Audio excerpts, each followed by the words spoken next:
Hello ಎಲ್ರಿಗೂ ನಮಸ್ಕಾರ. 75 days ಚಾಲೆಂಜ್ನ day 34ಗೆ ಎಲ್ರಿಗೂ ಸ್ವಾಗತ. ಎಂದಿನಂತೆ ನನ್ನ ಯೋಗ ಕ್ಲಾಸ್ ಮುಗಿಸಿ ನಾನು 30 ನಿಮಿಷ ವರ್ಕೌಟ್ ಮಾಡಿ ನನ್ನ ಶಾಪಿಗೆ ಬರ್ತಿದ್ದೀನಿ. ಬಂದಮೇಲೆ ಇಲ್ಲೇ ಕೆಲಸನ ಚೆಕ್ ಮಾಡ್ತಾ ಪ್ರೋಟೀನ್ ಶೇಕ್ ಕೊಡಿದೆ. ಸೊ ಅದಾದಮೇಲೆ ಎಂದಿನಂತೆ ಇವತ್ತಿನ ಕೆಲಸ ಶುರು ಆಯಿತು. ಇವತ್ತಿನ ಅಪಾಯಿಂಟ್ಮೆಂಟ್ಸ್ ಎಲ್ಲ ಚೆಕ್ ಮಾಡಿಕೊಂಡು ಕ್ಲೈಂಟ್ಸ್ ಮೀಟಿಂಗ್ಸ್ ಎಲ್ಲ ಇತ್ತು, ಅದನ್ನೆಲ್ಲ ಮುಗಿಸ್ಕೊಂಡು ಹಾಗೆ ಫ್ರೂಟ್ಸ್ ತಿಂದೆ. ಅದಾದ ನಂತರ ಮಧ್ಯಾಹ್ನದ ಊಟಕ್ಕೆ ಚಪಾತಿ ಮತ್ತು ಪಲ್ಯ.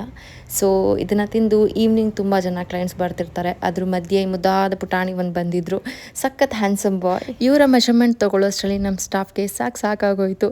ನಿಂತಲ್ಲಿ ನಿಲ್ಲಲ್ಲ, ಕೂತಲ್ಲಿ ಕೂರಲ್ಲ ಅನ್ನೋ ಥರ ಹೇಗೋ ಕರ್ಕೊಂಡು ಬಂದು ಮೆಷರ್ಮೆಂಟ್ ತೊಗೊಂಡ್ವಿ. ಸದ್ಯದಲ್ಲೇ ಅವ್ರ ಮನೇಲಿ ಒಂದು ಫಂಕ್ಷನ್ ಇದೆ.